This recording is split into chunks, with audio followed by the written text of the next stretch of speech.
حديث النور والصدق هو الداعي إلى الحق يجمعه البخاري ويهديه إلى الخلق.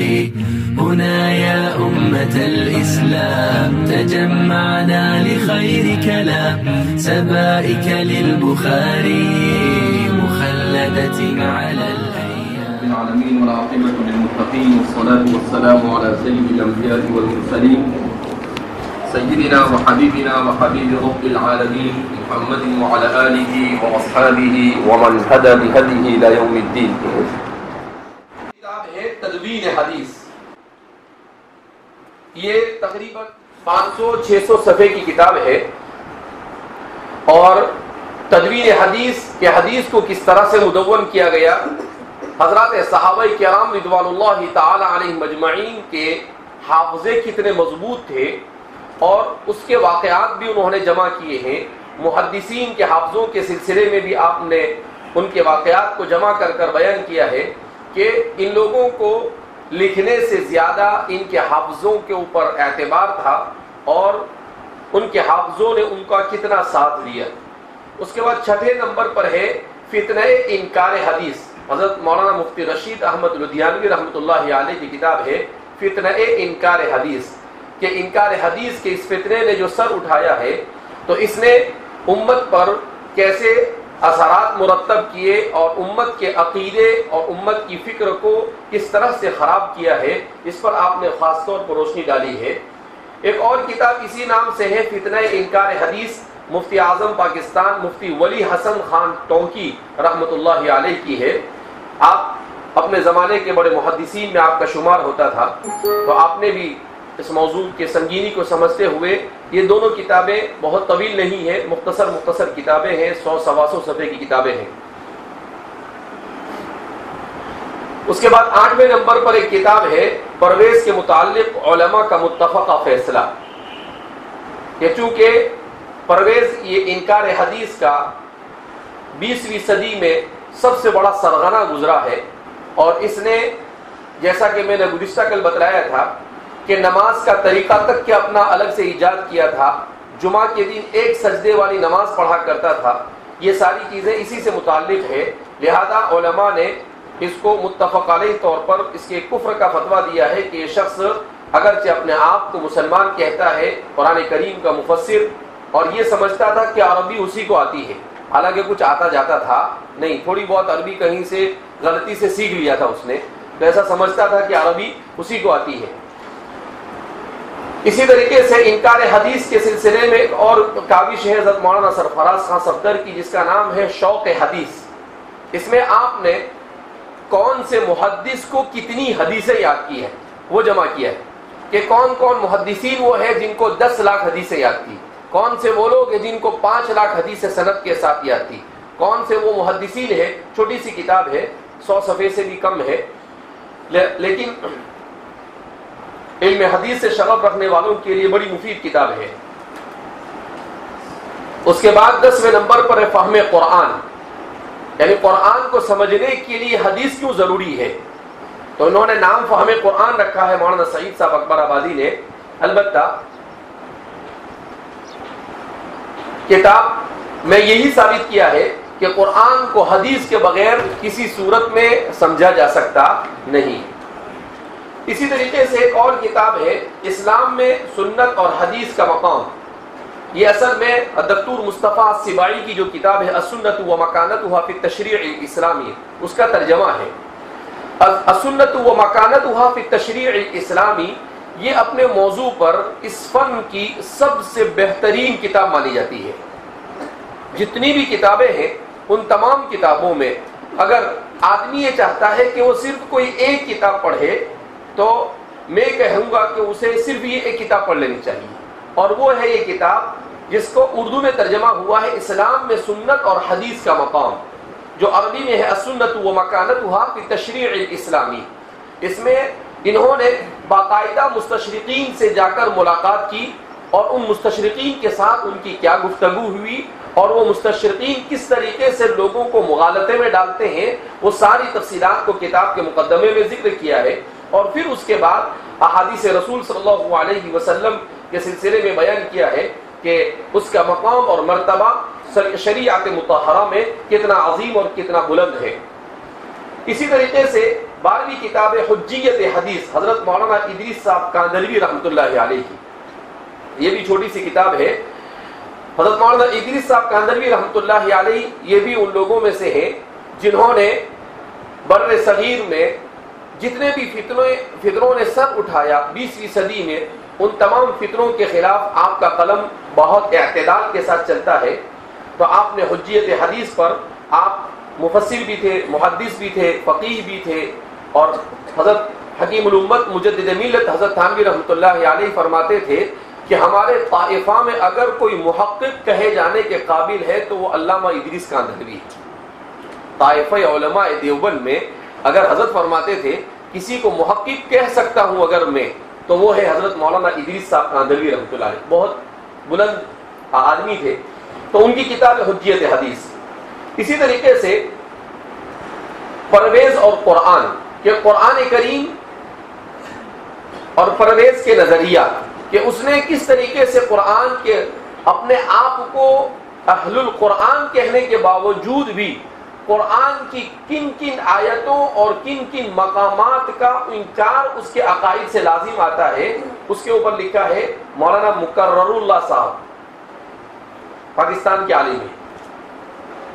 اسی طریقے سے اگر بہت مختصر میں کوئی آدمی دیکھنا چاہتا ہے، 20-25 صفحے میں اس موضوع کو سمیٹ کر پڑھنا چاہتا ہے، تو یہ مقدمہ درس ترمذی حضرت مولانا شیخ الاسلام فقیہ العصر مولانا تقی عثمانی صاحب دامت برکاتہم، ان کی کتاب درس ترمذی جو ہے، اس کی جلد اول کا جو مقدمہ ہے وہ بڑا جاندار اور شاندار ہے۔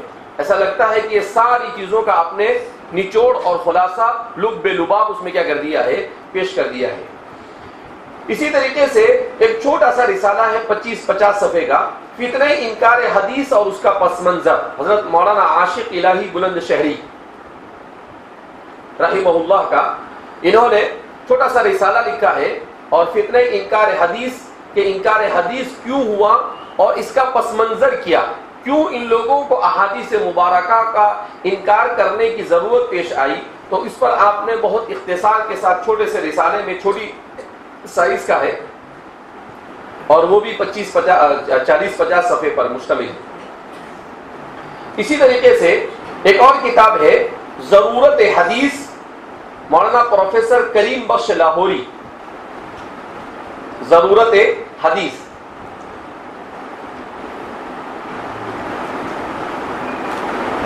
اب کچھ ان لوگوں کے نام دے دیے جاتے ہیں جن کی کتابیں انکار حدیث کے اس فتنے کو سمجھنے کے لیے پڑھنا مفید ہے، تو جس میں مولانا فیض احمد ککری کی کتاب ہے مقام حدیث ما ازالہ شبہات۔ اسی طریقے سے حضرت مولانا بدر عالم صاحب میرٹھی رحمۃ اللہ علیہ، جو علامہ انور شاہ کشمیری رحمۃ اللہ علیہ کی مائناس شاگرد ہے، اور حضرت علامہ انور شاہ کشمیری رحمۃ اللہ علیہ کی بخاری کی تقریر آپ نے عربی زبان میں جمع کی، اور اس کو فیض الباری کے نام سے اس کے جو مرتب ہے وہ حضرت مولانا بدر عالم صاحب میرٹھی، مہاجر مدنی، مدینہ میں جا کر مقیم ہوئے تھے اور وہیں پر آپ کا انتقال ہوا۔ تو ان کی کتاب ہے مقدمت، اس کے ترجمان السنہ، اس کا مقدمہ بھی آپ نے بڑا شاندار لکھا ہے۔ یہ عام طور پر ترجمان السنہ جو کتاب ہے، اگر کوئی آدمی یہ چاہتا ہے کہ چھٹیوں میں یا اپنے یہاں پر درس حدیث دے، تو درس حدیث کے لیے سب سے موضوع اگر کوئی کتاب ہو سکتی ہے تو وہ ہے ترجمان السنہ۔ اگر ترجمان السنہ دیکھ پر فضائل اعمال کی طرح دیکھ کر بھی پڑھے لکھے طبقے جہاں پر ہو شہروں کے اندر میں، وہاں پر اس کو سنا دیا جاوے تو انشاءاللہ بہت مفید ہوگا، اور انکار حدیث کا جو ذہن ان لوگوں کا بنتا ہے وہ ذہن کبھی نہیں بنے گا۔ تاریخ حدیث، پروفیسر عبدالصمد سالم ازہری، ان کی کتاب ہے تاریخ حدیث۔ اور حضرت مولانا یوسف صاحب لدھیانوی رحمۃ اللہ علیہ، جن کے بارے میں گزشتہ کل بھی میں نے بتلایا کہ فرق باطلہ کے تعاقب میں سب سے بہترین کام آپ ہی کا ہے، آپ نے کتاب لکھی ہے انکار حدیث کیوں۔ اسی طریقے سے ابھی پچھلے 2-3 مہینے پہلے ہمارے درمیان ایک بہت عظیم شخصیت تھے علامہ خالد محمود صاحب، ان کا انتقال ہو گیا ابھی 2 مہینے پہلے. بڑی عمر، مولانا کی تقریباً 90 سال کی عمر ہوئی اور بہت کام کیا. انہوں نے خاص طور پر مطالعہ بریلویت کتاب لکھی ہے. اب بریلویت کا مطالعہ سمجھا جاتا ہے کہ کیا ہے، کچھ نہیں، لیکن مولانا نے اس کے اوپر جو کتاب لکھی مطالعہ بریلویت 8 جلدوں میں. مطالعہ بریلویت پر آپ نے کلام کیا ہے کتنی جلدوں میں؟ 8 جلدوں میں. بڑے محقق آدمی تھے. تو ان کی کتاب بڑی شاندار ہے، آثار الحدیث 2 جلدوں میں ہے. اور اس کتاب میں احادیث رسول صلی اللہ علیہ وسلم سے متعلق جتنی بھی بحثیں ہو سکتی تھی وہ ساری کے ساری بحثوں کو عربی زبان اور اردو زبان کی کتابوں سے آپ نے نچوڑ کر جمع کر دیا ہے. اگر کسی آدمی کو علم حدیث سے دلچسپی ہو تو یہ کتاب اس سلسلے میں، یعنی ایسا لگتا ہے کہ مبادیات حدیث کو انہوں نے پھیلایا ہے 2 جلدوں میں. مبادیات حدیث کو کتنے جلدوں میں پھیلایا ہے انہوں نے؟ 2 جلدوں میں. اور وہ 2 جلدیں بھی تقریباً ایک جلد 400-500 صفحے کی ہے. تو لیکن لکھا بڑا جاندار اور شاندار ہے آپ نے. یہ تو ہوا وہ کتابیں جو انکار حدیث کے سلسلے میں پڑھنے، اگر آدمی اس کا مطالعہ کرنا چاہے، ضروری نہیں ہے کہ ساری کتابیں پڑھے، ان میں سے کچھ کتاب بھی اگر آدمی کے ہاتھ لگ جائے اور اس کا مطالعہ کر لے تو امید کی جا سکتی ہے کہ اللہ اس فتنے سے اسے خود محفوظ رکھے گا. اور انشاءاللہ اللہ رب العزت اس کے ذریعے سے اگر یہ فتنہ علاقے میں کہیں پر رونما ہوتا ہے تو اس کا بھی سد باب ہو سکتا ہے. اب کچھ منکرین حدیث کے نام لکھوا دیے جاتے ہیں. تو سب سے پہلے ممالک عرب کے منکرین حدیث. عرب ممالک میں منکرین حدیث کے سرخیل کون لوگ ہیں؟ تو ان میں ایک ہے انکار السنہ، مکمل طور پر جن لوگوں نے احادیث رسول کا انکار کیا ہے، جس کو ہم نے گروہ اول کہہ کر پہلے پڑھا ہے، لکھا ہے. تو ان میں الطبیب محمد توفیق صدقی، طبیب محمد توفیق صدقی احادیث مبارکہ کا مکمل طور پر اس نے انکار کیا ہے. اسی طریقے سے دوسرا ہے محمد ابو ریہ. اس کی موت بھی بڑی دردناک آئی تھی، لیکن انکار حدیث کے سلسلے میں اس نے بڑی خطرناک قسم کی کتابیں لکھی ہے محمد ابو ریہ نے. اور تیسرا ہے طبیب ابو شادی احمد زکی. ابو شادی احمد زکی.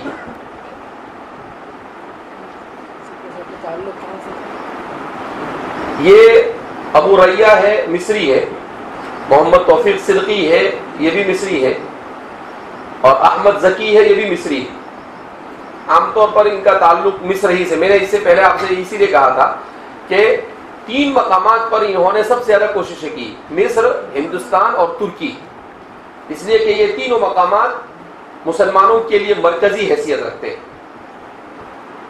چوتھا شخص ہے اسماعیل ادہم، الدکتور اسماعیل ادہم.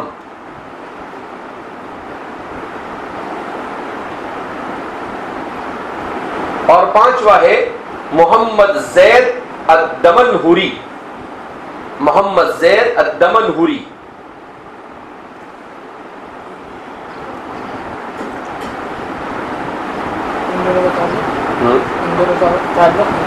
یہ شامی ہے، کہ شام سے ان کا تعلق. اس کے بعد منکرین حدیث کی وہ جماعت جو کلی طور پر انکار نہیں کرتے، یہ امین اصلاحی اور مودودی صاحب کے جیسے ہیں، یا استخفاف حدیث جن کے اندر میں پایا جاتا ہے. یعنی ڈائریکٹ انکار نہیں کرتے، لیکن ان کی باتوں سے پتہ چلتا ہے کہ وہ احادیث رسول کو اہمیت نہیں دیتے ہیں اور اس کو اتنا زیادہ فوقیت نہیں دیتے ہیں، اور تاریخ اور حدیث کو ایک جیسا تصور کرتے ہیں. تو ایسے لوگوں میں سید رشید رضا مصری، سید رشید رضا مصری، ان کی کتاب میں نے کہا تھا تفسیر منار، سورہ فرقان تک کے قرآن کریم کی تفسیر لکھی ہے. اسی طریقے سے احمد امین، یہ بہت بڑا ادیب گزرا ہے. اس نے کتاب لکھی ہے، عجیب عجیب کتابیں لکھی ہے. ایک اس کی کتاب ہے فجر الاسلام، دوسری کتاب ہے اس کی ضحل اسلام۔ حضرت مولانا علی میاں ندوی فرماتے تھے کہ اچھا ہوا یہ مر گیا، نہیں تو بولے یہ مساء الاسلام بھی لکھنے والا تھا۔ تو احمد امین۔ اسی طریقے سے تیسرا آدمی ہے معمر القذافی۔ معمر القذافی یہ لیبیا کا حاکم گزرا ہے، لیبیا کا حکمران تھا، بہت بری طرح سے اس کو مارا گیا تھا۔ اس نے کتاب لکھی ہے، اس کی کتاب کا نام ہے الکتاب الاخضر، اور اس کتاب کو کہتا ہے کہ قرآن اور حدیث کی ضرورت نہیں، اس کتاب پر امت عمل کرے تو امت ترقی کرے گی، اور خود ہی بیچارہ ترقی کرے۔ الکتاب الاخضر، اخضر، الکتاب الاخضر۔ میں نے کہا نا وہ ہمارے انگلش کے ٹیچر تھے پروفیسر لالی والا، تو وہ بھی اس کی کتاب پڑھتے تھے، کتاب الاخضر۔ میں نے پہلی مرتبہ ان کے پاس وہ کتاب دیکھی، تو پھر میں نے ان سے پوچھا کہ یہ کہاں سے اٹھا کے لائے تھے؟ تو انہوں نے کہا کہ یہ ہمارے یہاں پر کالج میں تقسیم کی گئی تھی۔ تو باقاعدہ یہ جدید تعلیم یافتہ طبقے میں ان کے افکار اور نظریات کو ایک زمانے میں اس کا بہت شور تھا۔ بہرحال ابھی جب آج سے 5-7 سال پہلے عالم اسلام میں جو حالات پیدا ہوئے، ان حالات میں اس کو بڑی بے دردی کے ساتھ مارا گیا۔ اس کے یہ اپنے آپ کو مسلمانوں کا بڑا لیڈر ثابت کرنے کی کوشش کرتا تھا، اور اس کے باڈی گارڈ میں سب لیڈیز ہی ہوتی تھی۔ جی وہ غریب انسان تھا، سارے اس کے آزو بازو میں صرف عورتیں ہی رہا کرتی تھی۔ اور پھر اس کو موت بھی ایسی آئی، اس کو جس وقت اس کو پکڑ کر وہاں کی پبلک نے مارا ہے تو ایسی بری طرح سے اس کو مارا ہے کہ انسان اس ویڈیو کو دیکھنے کی بھی اپنے اندر طاقت نہیں رکھتا ہے، ایسی بری طرح مارا گیا۔ لیکن یہ انجام ہوتا ہے بروں کا انجام، جزاء سیئۃ سیئۃ مثلھا۔ اسی طریقے سے ایک اور آدمی ہے عبداللہ عنان، عبداللہ عنان۔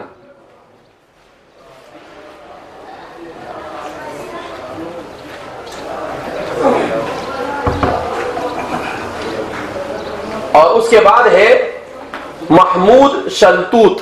ان کی کتابیں بھی بہت ہیں، عام طور پر ان کی کتابیں لوگ پڑھتے بھی بہت ہیں، لیکن لوگوں کو پتہ نہیں ہے کہ یہ کلی طور پر نہیں لیکن جزئی طور پر یہ بھی منکرین حدیث میں سے ہے۔ محمد الشیخ محمود شلتوت، محمود شلتوت نام ہے، شہتوت کی طرح۔ اور ایک شخص ہے جس کا نام ہے احمد فوزی، اس نے بھی بہت کتابیں لکھی۔ یہ احمد امین کی کتابیں ہیں، یہ جو لوگ عربی زبان سے دلچسپی رکھتے ہیں ان کی کتاب بہت پڑھتے ہیں، احمد امین کی۔ لیکن میں اس کی کتابیں نہیں پڑھتا ہوں، میرے پاس ہونے کے بعد بھی میں نے اس کی کتابیں کبھی پڑھی نہیں، اس لیے کہ اتنا اس کا قلم بڑا جاندار ہے، عربی بہت اچھی لکھتا ہے، لیکن اپنے مضمون میں کب اسلام کے خلاف کیا بول کر چلا جائے آپ کو اور مجھے بھی پتہ نہیں چلے، اس طریقے سے وہ نستر کھینچ کر چلا جاتا ہے۔ اس کے بعد ہے شیخ محمد بخیت، محمد بخیت، یہ بھی کثیر التصانیف ہے، بہت کتابیں لکھی ہے اس شخص نے بھی، اور لوگوں کا عام طور پر اس کو اچھا سمجھتے ہیں، لیکن یہ بھی جزوی طور پر منکرین حدیث میں اس کا شمار ہوتا ہے۔ اس کے بعد اخیر میں ہے عبد المتعال الصعیدی، عبد المتعال الصعیدی۔ تو یہ وہ منکرین حدیث تھے جن کا تعلق خلیج عرب یعنی عرب ممالک اور اسلامی ممالک سے تھا۔ اب کچھ ایسے منکرین حدیث کے نام لکھوائے جاتے ہیں جن کا تعلق ہمارے خطے سے، بر صغیر سے۔ تو بر صغیر کے جو منکرین حدیث ہے ان کے سرخیل ہے سر سید احمد خان۔ اب آپ کہتے ہوں گے حضرت ان کو چھوڑتے ہی نہیں ہے، تو ان کو کیسے چھوڑے، یہ ان کے امام ہیں سب کے، انہوں نے ان کو ساری مواد کیا کیا ہے، فراہم کیا ہے، تو حضرت کو تو فراموش کیا ہی نہیں جا سکتا ہے۔ اور پھر اس کے بعد ان کے تلمیذ ہے چراغ علی، ان کے تلمیذ کون ہے؟ چراغ علی۔ اس کا چراغ علی کے بجائے ان کا نام ہونا چاہیے تھا گل علی۔ اس کے بعد تیسرا ہے عبداللہ چکڑالوی، انہ رجل چکڑ۔ تو چکراگلی جیسا نام ہے، ایسے ہی حضرت کے کارنامے بھی تھے. یہ سب شدید قسم کے منکرین حدیث ہیں. یعنی ان کے نظریات اور خیالات کو اگر آدمی پڑھے تو ایسا محسوس ہوتا ہے کہ بلکہ آدمی یہ فیصلہ کر دیتا ہے کہ ان کو مسلمان نہیں کہا جا سکتا ہے. نیاز فتح پوری،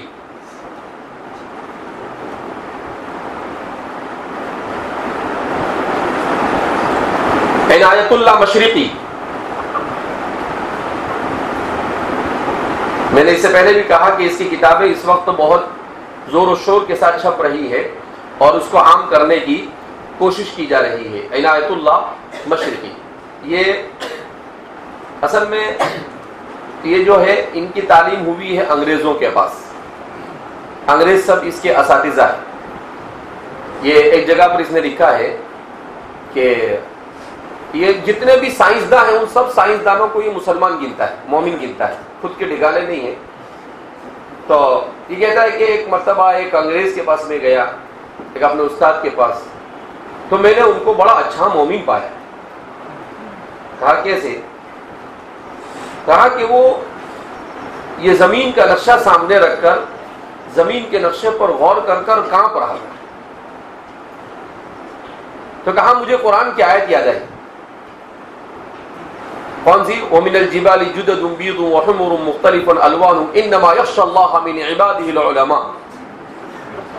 کہا کہ علماء ہی اللہ سے ڈرتے ہیں. تو میں نے کہا کہ اس شخص کو دیکھا کہ یہ اللہ سے کیسا ڈرتا ہے، اللہ کو مانتا نہیں ہے وہ. تو کہا کہ قرآن جو بیان کہتا ہے کہ انما یخشی اللہ من عبادہ العلماء، اس کے سیاق و سباق میں قرآن کہتا ہے ومن الجبال جدد بیض وحمر مختلف الوانها وكذلك انما یخشی اللہ من عبادہ العلماء، کہ پہاڑوں میں اور زمین اور آسمان میں اللہ کی نشانیوں کو دیکھ کر علماء ڈرتے ہیں. کہا میں نے اس کی اگر تصویر کہیں پر دیکھی تو اپنے اس استاد کے پاس دیکھی جن سے میں نے کیا کیا فلسفہ سیکھا تھا. ایسے ایسے سب فرصت علی خان لوگ تھے. اس کے بعد ہے اسلم جیراج پوری. یہ منکرین حدیث میں سب سے بڑا ان کا مؤرخ مانا جاتا ہے. تاریخ ملت اسلام کے نام سے اس نے پوری کتاب لکھی ہے. اسلم جیراج پوری. میں نے ان کے کچھ حالات کے ذہن میں آپ کو بتایا بھی تھا کہ یہ منکرین حدیث تو تھا ہی، لیکن ساتھ ساتھ میں منکرین قرآن بھی بعد میں چل کر ہو گیا تھا. حضرت کو ترقی ہوئی تھی. اس کے بعد ہے غلام محمد پرویز. یہ تو 20ویں صدی میں سب سے زیادہ پاکستان میں اس شخص نے فتنہ انکار حدیث کو ہوا دی ہے، اور اسی شخص کی وجہ سے آج بھی انکار حدیث پاکستان کے پڑھے لکھے طبقے کے اندر میں پایا جاتا ہے، اور آج بھی اس کے چیلے چپاٹے اس کے نظریات اور خیالات کو عام کرنے میں لگے ہوئے ہیں. اسی طریقے سے امین احسن اصلاحی صاحب.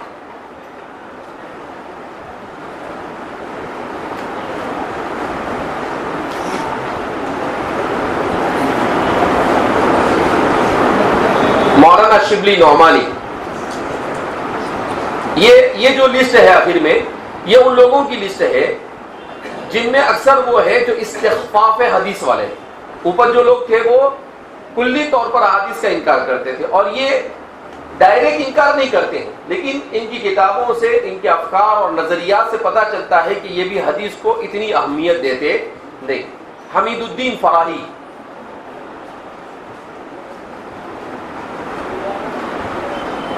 یہ بھی بڑے خطرناک. ان کو بھی عربیت کا بھوت سوار تھا. ان کی عربی اچھی تھی، یہ بات ہے کہ ان کی عربی زبان اچھی تھی، مگر ایسے کبھی کبھی جب ایسے لوگوں کو پڑھتے ہیں تو سمجھ میں آتا ہے کہ اللہ رب العزت جس کو ہدایت پر رکھنا چاہے وہی ہدایت پر رکھ سکتا ہے. ورنہ کبھی کبھی ایسا یعنی دماغ چکرانے لگتا ہے کہ ایک آدمی ہے اتنی اچھی عربی جانتا ہے، اتنا اچھا اس کی علم یعنی اس کی عقل اور سب کچھ ہے، لیکن اس کے باوجود بھی بےہودہ باتیں کرے.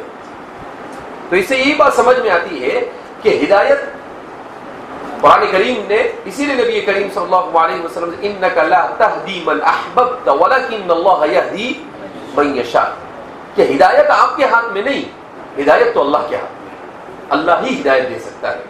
تو اسی لیے کہتے ہیں، اس لیے آدمی کو اپنا تعلق اللہ سے بڑا مضبوط رکھنا چاہیے. ورنہ علم اور عقل کوئی چیز انسان کو ضلالت سے نہیں بچا سکتی.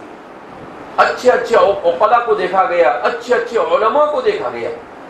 یہ خوارج جن کو ہم خوارج کہتے ہیں, جو حضرت علی کے ساتھ لڑتے تھے, ان کے بارے میں آپ پڑھو تو حیران ہو جائیں گے. یہ حضرات صحابہ کے تلامذہ تھے. یہ کیا تھے؟ حضرات صحابہ کے تلامذہ. اور اس کے ساتھ اتنے عبادت گزار ہوتے تھے کہ ان کی پیشانیوں پر نماز کی نشانیاں ہوتی تھی. اتنی نمازیں پڑھتے تھے کہ ان کے گھٹنوں پر, ان کے پاؤں پر اور ان کے ہاتھوں میں بھی سجدوں کے نشان ہوتے تھے. یعنی عبادت کا ایسا شوق تھا ان کا. لیکن اس کے باوجود حضرات صحابہ کی تکفیر کرتے تھے. یعنی سیدھا اٹھا کر, اس کو کہتے ہیں کبر فی الطاعہ. اپنی اطاعت پر ان کو کبر تھا کہ وہ اپنے آپ کو صحابہ سے بہتر سمجھتے تھے. تو یعنی یہ بھی دیکھا گیا کہ کثرت عبادت سے بھی انسان اپنے آپ کو یہ نہ سمجھے کہ بہت عبادت کر لیا اس کا مطلب یہ ہے کہ اب تو اپنے کو سیدھی جنت کیا ہو جانے والی ہے, مل جائے گا. نہیں, کبھی کبھی کثرت عبادت کے باوجود بھی انسان گمراہی پر چلا جاتا ہے. ایسے ہی لوگوں کو دیکھنا ہے. اور کثرت عقل کے باوجود گمراہ ہوتا ہے تو ایسے لوگوں کو دیکھنا ہے تو معتزلہ اور ان منکرین حدیث کو دیکھا ہے. ایسا نہیں ہوتا ہے کہ ان کو عقل نہیں. میں ایسا کہتا ہوں کہ ان کے پاس ضرورت سے زیادہ عقل تھی, یا جتنی عقل تھی اس کا ضرورت سے زیادہ استعمال کرتے تھے, جس کی وجہ سے وہ اس طریقے کے فتنوں میں کیا ہو جاتے تھے, مبتلا ہو جاتے تھے. اسی طریقے سے ابو الاعلیٰ مودودی صاحب, یہ احادیث رسول, اس لیے ان کی تفسیر کو اٹھا کر آپ دیکھیں گے تو ان کی تفسیر میں کیا ہوتا ہے, حدیث نہیں ملے گی آپ کو کہیں پر, لیکن تورات اور انجیل کی عبارتیں آپ کو ملے گی. کہا تورات میں یہ, انجیل میں یہ. ارے بھائی, احادیث رسول محفوظ ہے. تورات اور انجیل, قرآن کریم کہتا ہے یحرفون الکلم عن مواضعہ, کہ انہوں نے اس کی تحریف کر دی ہے, وہ محفوظ نہیں ہے. تو وہ کیسے آپ کے لیے قرآن کریم کی تفسیر میں معاون ثابت ہو سکتی ہے؟ تو اس لیے کہتے ہیں کہ انہوں نے قرآن کریم کی تفسیر کرنے میں دو چیزوں پر زیادہ زور دیا. ایک تو انہوں نے اپنی عقل پر زور زیادہ دیا کہ ہر چیز کو اپنی عقل سے سمجھا, اور دوسرا تورات اور انجیل کی محرف روایتوں پر زیادہ زور دیا کہ اس میں جو باتیں بیان کی گئی انہی باتوں کے ذریعے سے قرآن کریم کی تفسیر کرتے ہیں. اور میں نے جیسا کہ اس سے قبل بھی آپ سے کہا کہ یہ کیا کرتے تھے, یہ پہلے جمعیت علماء سے جو رسالہ نکلتا ہے جمعیت, یہ اس کے ایڈیٹر تھے, اور قلم بڑا اچھا تھا ان کا, لیکن علم ادھورا تھا. کسی سے علم نہیں حاصل کیا. عربی آتی نہیں تھی حضرت کو, بالکل عربی نہیں آتی تھی. شاہ عبد العزیز, جب ملک عبد العزیز نے جب سعودی حکومت کی بنیاد ڈالی تو اس موقع پر انہوں نے کیا کیا, جنت البقیع میں حضرات صحابہ کی جو قبریں تھیں تو ہر صحابہ کی قبر کے ساتھ مزار کی طرح بنایا تھا. اس لیے کہ خلافت عثمانیہ والے تھے بڑے اچھے, لیکن تھوڑا سا صالحین کے ساتھ محبت کرنے میں غلو میں پایا جاتا تھا. بدعتی تو نہیں تھے, لیکن کل بدعتی تھے, مکمل بدعتی نہیں تھے. لیکن بہرحال تو انہوں نے کیا کیا تھا, ہر صحابی, جیسے حضرت ابو ہریرہ کی قبر ہے تو اس کے اوپر ایک مزار جیسا بنا کر رکھا تھا. حضرت ابوبکر, یعنی حضرت جتنے بھی جنت البقیع میں, ان کے سب کے اوپر کا رکھا. تو انہوں نے کیا کیا, ان ساری چیزوں کو توڑ دیا اور کہا کہ یہ شرک ہے. ٹھیک ہے, اس کو توڑ دیا. وہاں تک تو لوگوں نے کہا کہ چلو بھائی ٹھیک ہے, کوئی مزار کا کوئی ہونا کوئی اسلام میں کوئی اتنا ضروری بھی ہے نہیں, سادی سمپل ہی قبر ہونی چاہیے, یہاں تک تو ٹھیک تھا. لیکن پھر انہوں نے ارادہ کیا اللہ کے رسول صلی اللہ علیہ وسلم کی قبر کے اوپر جو گنبد بنا ہوا تھا اس کو بھی توڑنے کا اور اس کو بھی اسی طرح سے کرنے. تو عالم اسلام میں بے چینی تھی, اور عالم اسلام میں اس کے خلاف آواز اٹھی. کہا کہ نہیں, گنبد خضرا کو تو نہیں توڑا جا سکتا. تو اس موقع پر پھر انہوں نے یہ بے چین, یہ بھی پریشان ہو گئے کہ ابھی تو ہماری حکومت بن رہی ہے اور اس سے پہلے ہی مخالفت کیا ہو گئی, شروع ہو گئی. تو انہوں نے کیا کیا, پورے عالم اسلام سے علماء کو دعوت دی, جس میں ہندوستان سے حضرت علامہ شبیر احمد عثمانی, شیخ الاسلام علامہ شبیر احمد عثمانی, حضرت مولانا سید سلیمان ندوی اور مودودی صاحب، یہ 3 لوگ ہندوستان سے ان کو مدعو کیا گیا تھا. تو مولانا علامہ شبیر احمد عثمانی رحمۃ اللہ علیہ نے اس موقع پر سارے عرب علماء ایک طرف اور شیخ الاسلام علامہ شبیر احمد عثمانی ایک طرف، انہوں نے دلائل کے ساتھ یہ ثابت کیا کہ گنبد خضرا کو آپ نہیں توڑ سکتے، اور ایسا مضبوط موقف پیش کیا. ابھی کچھ دنوں پہلے ہی کسی نے مجھے اس کی کاپی بھیجی بھی تھی حضرت کا، وہ مضمون عربی میں ایسے دلائل کے ساتھ اس کو پیش کیا کہ پورے عرب علماء میں سے کسی ایک کے پاس بھی حضرت کے کسی دلیل کا توڑ اور جواب نہیں تھا، اور ان کو گنبد خضرا کو چھوڑنا. اور کہتے ہیں کہ ملک عبدالعزیز نے اس وقت کہا کہ اس شخص نے جو کہا ہے بالکل صحیح ہے، اگر تمہارے پاس اس کا جواب ہے تو اس کو توڑا جائے گا، اگر جواب نہیں ہے تو اس کو توڑا نہیں جا سکتا. ہندی کو جواب دے. ہاں ہندی کو جواب دے. عجیب الہندی کہا کہ تم عرب ہو، اس ہندی کو جواب دو، لیکن وہ جواب نہیں دے سکتے. تو الحمدللہ وہ کیا ہو گیا، بچ گیا. تو وہ کیا ہوا کہ یہ لوگ تھوڑا سا بدعت کی طرف جا رہے تھے، اور انہوں نے بدعت کو ختم کرنے میں غلو سے کام لیا. انہوں نے بدعت کو ختم کرنے میں آثار صحابہ جتنے تھے ان سب چیزوں کو کیا کر دیا، مٹا دیا. ایسا نہیں ہوتا ہے. اگر آپ کو آثار کو نہیں مٹایا جا سکتا ہے. آثار کسی بھی قوم کی تاریخ کا اثاثہ ہوا کرتے ہیں، لہذا اس قوم کو اپنے آثار کو تو باقی رکھنا چاہیے. اب ان کو احساس ہو رہا ہے کہ ہمارے لوگوں نے غلط کیا تھا، تو اب دوبارہ ان آثار کو کیا کر رہے ہیں وہ کہ یہاں تھا اور یہاں تھا، اور تختیاں لگا لگا کر. بہرحال تو اس موقع پر میں اصل یہ بتا رہا تھا کہ مودودی صاحب کو بھی بلایا تھا. اب جب بولنے کی باری آئی تو مودودی صاحب سے کہا کہ آپ بھی کچھ بولیے. اب ان کو عربی آتی نہیں تھی. اب ہوتا کیا تھا کہ یہ اردو میں لکھتے تھے، اور کچھ لوگ ہوتے تھے ان کی اردو کتابوں کا عربی میں ترجمہ کرتے تھے. تو بادشاہ کو تعجب ہوا کہ ہم نے آپ کی کتاب پڑھی، آپ تو بڑا اچھا لکھتے ہیں.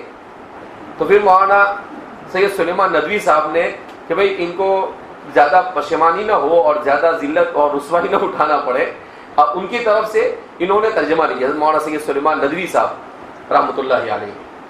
اب جس کو عربی نہیں آوے اور وہ اٹھ کر بیٹھ کر قرآن کریم کی 10-12 جلدوں میں تفہیم القرآن لکھ مارے تو یہ سوچنے جیسی بات ہے. سیدھی سی بات ہے کہ قرآن کریم کی تفسیر کو لکھنے کے لیے دیکھو، ایک ہے قرآن کو سمجھنا اور دوسرا ہے قرآن کریم کا تفسیر لکھنا. دونوں الگ الگ چیزیں. قرآن کریم کو اگر آپ سمجھنا چاہتے ہیں تو کسی عالم کی نگرانی میں آپ اردو سے سمجھ سکتے ہیں، لیکن عالم کی نگرانی میں، معتبر عالم کی نگرانی میں. کیوں؟ اس لیے کہ اگر کوئی معتبر عالم نہیں ہوگا تو آپ کو کہیں پر اعتراض ہوگا تو آپ کے اعتراض کا جواب نہیں مل پائے گا آپ کو صرف ترجمے سے. اور قرآن کی تفسیر جو ہے، تو تفسیر قرآن کو پڑھنے کے لیے تو آپ کو علوم عربیہ اور علوم اسلامیہ کے بنیادی اصول سے واقفیت ضروری ہے. اس کے بغیر آپ نہ تفسیر کر سکتے ہیں اور نہ تفسیر لکھ سکتے ہیں. حضرت مولانا علامہ ادریس احمد کاندھلوی رحمۃ اللہ علیہ کے خطبات کاندھلوی کے نام سے ایک ہی جلد میں آپ کے خطبات بڑے اچھے چھپے ہوئے ہیں. تو اس میں آپ نے مستقل مفسر کے شرائط کہ ایک مفسر ہونے کے لیے کیا کیا شرائط ہیں، وہ شرائط آپ نے کیا کیے ہیں، بیان کیے ہیں. تو آپ نے لکھا ہے کہ 14 علوم میں مہارت کا ہونا کیا ہے، ضروری ہے. تب جا کر آپ علم تفسیر کو پڑھا سکتے ہیں اور آپ علم تفسیر پر کسی تفسیر کو لکھ سکتے ہیں. اس کے بغیر آپ لکھ سکتے نہیں ہے. تو اس میں سب سے بنیادی طور پر نحو ہے، صرف ہے، علم لغت ہے، علم اشتقاق ہے، علم اصول لغت ہے، علم البیان ہے، علم بلاغت ہے، علم فصاحت ہے، علم اصول فقہ ہے، علم فقہ ہے، علم حدیث ہے، علم اصول حدیث ہے، علم تفسیر ہے، علم کلام ہے. یہ 14 علوم جگہ آپ کو اس کے اصول آپ کو معلوم ہے تو آپ تفسیر کر سکتے ہیں. اس کے بغیر آپ تفسیر کر سکتے نہیں. آپ کو عربی نہیں آ رہی ہے تو آپ ظاہر سی بات ہے قرآن کریم کی تفسیر لکھیں گے تو کیا کریں گے، دوسری اردو تفسیر سے استفادہ کریں گے. اب وہ دوسری اردو تفسیر والے نے کیا ترجمہ کیا اور کیا نہیں کیا اس کو کون جانتا ہے.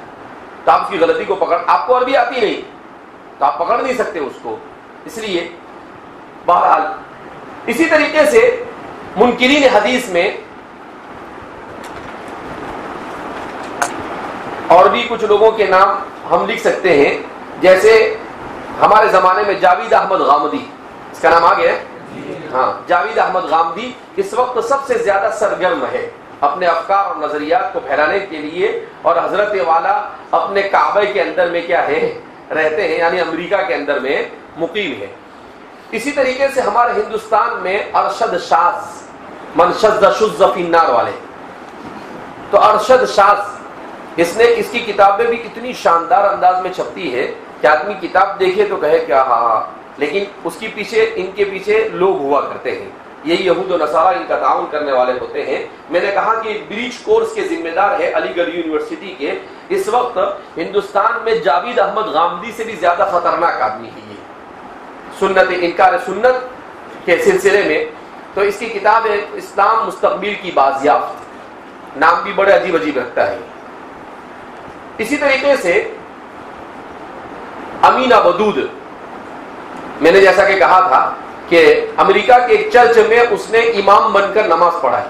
عورتیں نماز پڑھانا شروع کر دے تو مصلی تو بڑھ جائیں گے، لیکن خشوع خضوع والی نماز نہیں ہوگی، اللہ کے لیے نماز نہیں ہوگی، بلکہ کس کے لیے ہوگی؟ عورت کے لیے، اسی کو دیکھنے کے لیے نماز پڑھیں گے، چلو کچھ نہیں کم سے کم زیارت تو ہو جائے۔ اسی لیے اللہ رب العزت نے جو نظام بنایا ہے یہ بڑا مضبوط نظام ہے اسلام کا، یعنی اسی لیے ہمارے علماء احناف نے تو صاف صاف کہہ دیا کہ امامت تو بہت دور کی بات، مسجد میں بھی نہیں چاہیے، مسجد میں بھی اس کو آنے کا الاؤ نہیں ہے۔ کیوں؟ اس لیے کہ خالی مسجد میں بھی آنا شروع کر دے تو مصلی تو بڑھ جائیں گے، نو ڈاؤٹ، مصلی کیا ہو جائیں گے؟ بڑھ جائیں گے، لیکن للہ فی اللہ نہیں ہوں گے، بلکہ وہ آئیں گے اس کے لیے آئیں گے جس کے لیے نہیں آنا چاہیے۔ تو جو منبع خیر ہے وہ بھی منبع شر بن جائے گا، جو منبع خیر وہ بھی کیا بن جائے گا؟ منبع شر بن جائے گا۔ وہاں سے بھی لوگ جو تھوڑا بہت استفادہ اٹھاتے ہیں وہ استفادہ بھی لوگوں کا باقی رہے گا نہیں۔ اسی لیے حضرت عمر رضی اللہ تعالیٰ عنہ نے اس چیز کو بھانپ لیا تھا، تو حضرت عمر رضی اللہ تعالیٰ عنہ نے اپنی اہلیہ سے کہا کہ مسجد میں عورتیں آتی ہے، حضور کے زمانے میں اس کی وجہ تھی کہ ان کو دین سکھانا تھا، اس دین سکھانے کے لیے ان کو مسجد میں آنے کی اجازت دی گئی، لیکن میں سمجھتا ہوں کہ اب یہ ضرورت باقی رہی نہیں، تو میرے دل میں ایسا آتا ہے کہ ان کو بند کر دیں۔ تو ان کی اہلیہ محترمہ نے کہا کہ حضور نے جس چیز کو جاری کیا آپ اس کو کیسے بند کر سکتے؟ تو انہوں نے کہا کہ اس کو ایسے سمجھے گا نہیں۔ تو عمر رضی اللہ تعالیٰ نے کیا کیا، ایک مرتبہ وہ فجر کی نماز کے لیے نکلے تو آپ خود چھپ گئے جگہ پر، اور چھپ گئے، اور وہ جب وہاں سے نکلے ان کی اپنی اہلیہ تھی، تو انہوں نے کیا کیا، دھیرے سے ان کو ایسے پکڑ کر پھر اندھیرے میں واپس بھاگ گئے، ان کو پتہ نہیں چلا۔ تو وہ بعد میں آ کر بولتی ہے وہ تم بول رہے تھے بند کر دو ان کو۔ تو آپ یہ بتانا چاہتے تھے کہ آپ نے کہا کہ وہ میں ہی تھا، تو آپ یہ بتانا چاہتے تھے کہ ایسا ہونے کے امکان بہت زیادہ ہے، ایسا ہونے کے امکان بہت زیادہ ہے، لہذا اس بنا پر تو فرماتے ہیں کہ حضرت عمر رضی اللہ تعالیٰ عنہ کا یہ اقدام بالکل صحیح تھا، اللہ جزائے خیر حضرت عمر رضی اللہ تعالیٰ عنہ کو، کہ آپ نے ایک بہت اہم مسئلے میں، اسی لیے علماء احناف کا بڑا سخت موقف ہے اس سلسلے میں کہ بھائی نہیں، عورتوں کو مسجد میں، اور خود نبی کریم صلی اللہ علیہ وسلم کے فرامین سے ثابت ہوتا ہے کہ عورتیں اپنے عورت کی سب سے بہترین نماز اس کے گھر میں ہے، اور اس کے گھر میں بھی اس کی سب سے بہترین نماز بالکل ایسے کمرے میں ہے جہاں پر کسی کا آنا جانا نہ ہو، جہاں پر کسی کا آنا جانا ہو۔ تو اس لیے ان سب چیزوں کو پیش نظر رکھتے ہوئے تو اب ظاہر سی بات ہے جس کو منع کیا اب وہی ممبر پہ چڑھ جاوے عورت، اور وہ بھی کہاں چڑھ جاوے؟ ممبر پہ چڑھ جاوے، تو جو خطبے میں سوتے ہیں وہ لوگ سونا بھی چھوڑ دیں گے، سوئیں گے؟ بھائی یہ دنیا اللہ رب العزت نے اس دنیا کو آزمائش کے لیے بنایا ہے، تو جیسے ہمارے لیے عورت فتنہ ہے، ہم عورت کے لیے فتنہ ہے، ایسا نہیں ہے کہ عورت ہمارے لیے فتنہ ہے۔ اور اللہ کے رسول صلی اللہ علیہ وسلم نے ارشاد فرمایا ما ترکت فتنة اضر علی الرجال من النساء، کہ میں نے مردوں کے لیے عورتوں سے زیادہ خطرناک کسی فتنے کو اپنی امت کے لیے نہیں چھوڑا ہے۔ اور حضور نے یہ بھی فرمایا کہ بنو اسرائیل کے بگاڑ میں سب سے بڑا اگر کسی کا رول تھا تو وہ کس کا رول تھا؟ عورت کا، کہ وہ عورتوں کے فتنوں میں کیا ہو گئے؟ مبتلا ہو گئے. لہذا اس بنا پر اسی لیے کہتے ہیں نا، کسی نے پوچھا ایک بزرگ سے کہ حضرت یہ عورتوں کے لڑکیوں کے مدرسے کے سلسلے میں آپ کی کیا رائے؟ تو انہوں نے بڑا اچھا جواب دیا. انہوں نے کہا کہ اگر عبد القادر جیلانی پڑھانے والے ہو اور رابعہ بصریہ پڑھنے والی ہو تب بھی میں اس کی اجازت نہیں دوں گا. کیا کہا انہوں نے؟ عبد القادر جیلانی کیا کرنے والے ہو؟ پڑھانے والے ہو، اور پڑھنے والی کون ہو؟ رابعہ بصریہ. کہا تب بھی، کہا کہ اور اس کو صرف اس کی بنیادی علم سکھا دیا جائے ہمارے زمانے.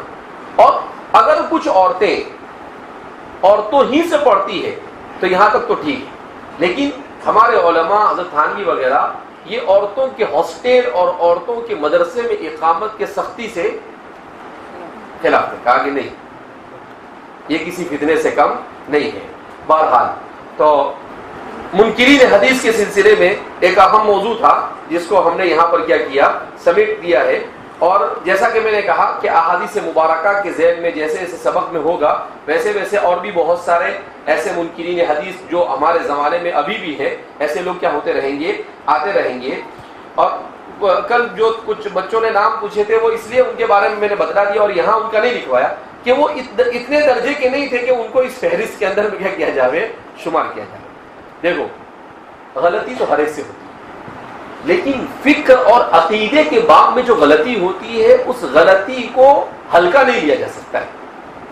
اس غلطی کو ہلکا نہیں لیا. فکر اور عقیدے کے باب میں کوئی بھی غلطی کرے اس غلطی کو تو سخت نوٹس لینا پڑتا ہے. جیسے حضرت ابوبکر صدیق رضی اللہ تعالیٰ عنہ نے مانعین زکوٰۃ سے نوٹس لیا. حضرت عمر نے کہا کہ بھائی تھوڑا نرمی سے کام لو، تو گرم ہو گئے. کہا جبار فی الجاہلیت وخوار فی الاسلام، کہہ رہے زمانے جاہلیت میں تو بڑے سخت تھے اور ابھی اسلام کے آنے کے بعد آپ بزدلی کا مظاہرہ کر رہے ہیں. تو فرماتے لقد شرح اللہ صدر ابی بکر. تو اس لیے فکر اور عقیدے کے باب میں کمپرومائز نہیں کیا جا سکتا ہے.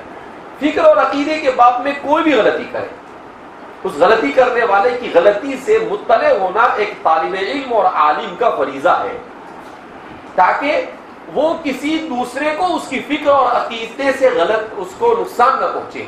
ان منکرین حدیث کے اندر میں آپ وہ بھی ایک نام لکھ سکتے تھے، وحید الدین خان. بہت بھاری شخصیت رہ گئی ابھی حضرت ہاں وحید الدین خان. یہ جیسے پہلے سر سید سرخیل تھے، یہ متاخرین میں یہ سرخیل تھے ان کے.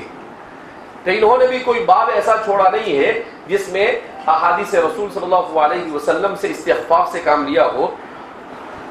کب سے میرے ذہن میں سوچ رہا تھا کہ کوئی ایک اچھا بڑا نام کیا ہو رہا ہے، چھوٹ رہا ہے، تو ابھی یاد آیا، اور وہ ہے وحید الدین خان. ابھی کچھ دنوں پہلے یہ ابھی اتنے ذہین تھے، علم بھی بہت تھا، سب کچھ تھا، لیکن ابھی ان کی ایک تحریر میں نے پڑھی کچھ دنوں پہلے، ہمارے ایک دوست نے بھیجی.